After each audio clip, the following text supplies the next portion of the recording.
حضرت معرون نے فرمایا کہ میں نے مقام ربضہ میں حضرت ابو ذر رضی اللہ عنہ سے ملاقات کی اور ان کے جسم پر ایک عمدہ لباس تھا اور ان کے غلام کے بدن پر بھی ویسا ہی لباس تھا۔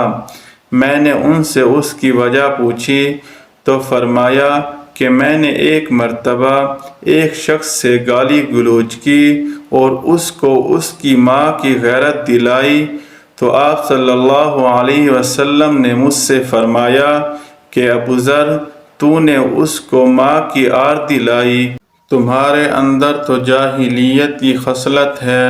یہ تمہارے غلام تمہارے بھائی ہی ہیں، اللہ نے ان کو تمہارے ماتحت بنایا ہے، لہذا جس کا بھائی اس کے ماتحت ہو اسے چاہیے کہ اسے وہی کھلائے جو خود کھائے اور اسے ویسا ہی پہنائے جیسا کہ خود لباس پہنتا ہو، اور انہیں ایسے کام کا مکلف نہ بناؤ جو انہیں مغلوب کر دے، یعنی ان سے نہ ہو سکے، اور اگر تم انہیں ایسے کام سپرد کرتے ہو تو ان کی مدد کرو۔